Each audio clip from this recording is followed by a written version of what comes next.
Então, estamos aqui para falar sobre a palavra comunhão.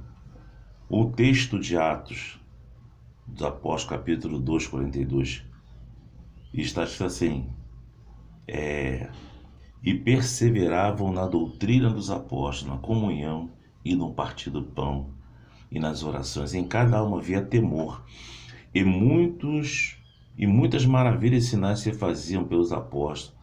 Todos os que criam estavam juntos, tinham tudo em comum. Vendiam suas propriedades e fazendas, repartido com todos, segundo cada um tinha sua necessidade. E perseveravam unânime todos os dias no templo, partindo o pão de casa em casa, comiam junto com alegria e singeleza de coração, louvando a Deus, caindo na graça do povo.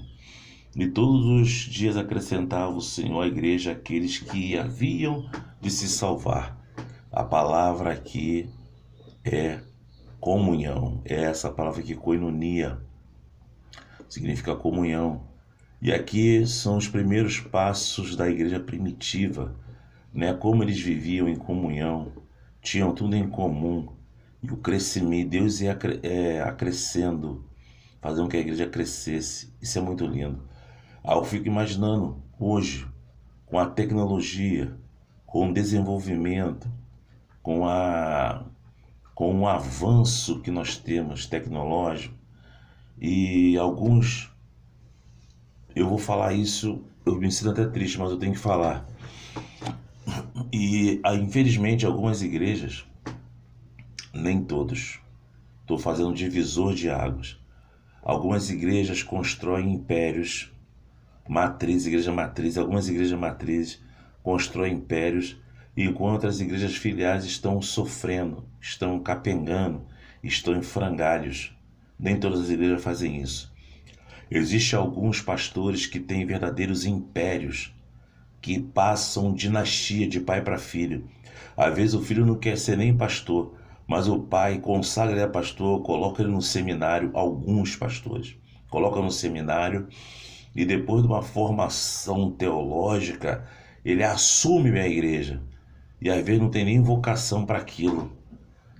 Às vezes isso que alguns pastores fazem é para não perder a boca, é para não perder o domínio, é para não perder a monarquia.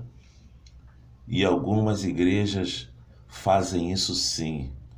Alguns pastores moram em mansões, verdadeiras mansões, têm serviçais, têm empregados. E algumas igrejas e alguns dos seus membros passam fome, precisam apenas de uma cesta básica e não são assistidas, não são visitadas, não são salvas dessa situação terrível. Aí eu fico me perguntando, como eu posso pregar um evangelho dessa maneira, onde só visa dinheiro, onde tem cultos que parecem show business, que é uma petição de dinheiro, uma coisa esdrúxula, uma coisa horrível, uma coisa sem pudor, impúdica. E eu fico pensando, será que Deus está nesse negócio? Eu não tenho nada contra, às vezes a gente contribuir, precisamos contribuir, está faltando alguma coisa, pagar, comprar, né? A igreja está numa necessidade, não tem nada contra. Mas a petição de forma exorbitante, e tem pastor que são especialistas em querer manipular o povo. Alguns manipulam o povo, né? Coloca medo, coloca pavor, né? Amedronta, né? Se não der, e fica uma coação. E no tempo dos apóstolos não era assim. Koinonia, todo mundo junto, tinha tudo em comum. Aí eu pergunto, será que um pastor desse, alguns, será que um pastor que recebe 20 salários mínimos, ele não pode tirar um salário mínimo para contribuir, bem com ajuda? Não, se fizer isso, vai faltar no seu orçamento. Enquanto tem pastores que recebem 20, 30 salários mínimos, tem uma ovelha que precisa de um salário, ou até menos de um salário. Só isso. Que precisa comer um pão com manteiga. Que precisa tomar um café da manhã e não são assistidas. Existem pastores, alguns, que são verdadeiros mercenários, que se infiltra no meio e nas ovelhas e, a pretexto de ter uma coinonia, sugam tudo que a ovelha tem. Como o apóstolo Paulo falou lá em Atos, quando ele se despede do povo de Éfeso, em Atos capítulo 20, ele fala assim: depois da minha partida eu sei que virão lobos vorazes.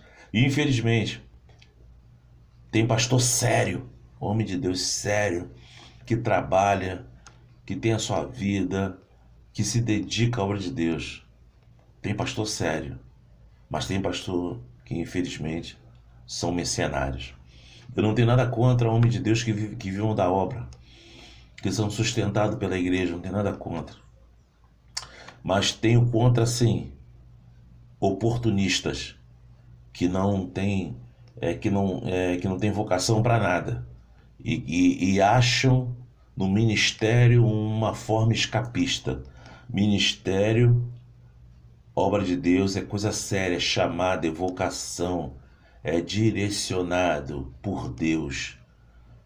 Pastor não é profissão, pastor é vocação.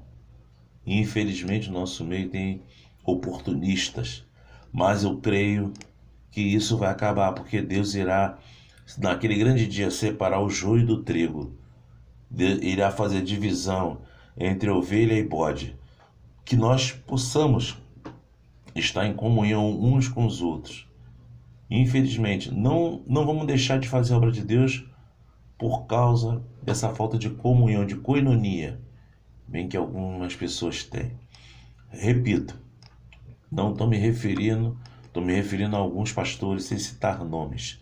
Alguns, infelizmente, no nosso meio evangélico tem alguns, a minoria de pastores que são verdadeiros mercenários.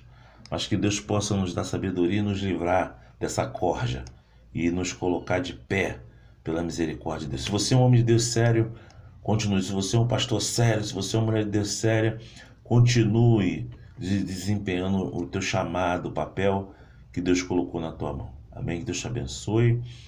E querendo Deus, voltaremos no próximo vídeo em nome de Jesus. Amém.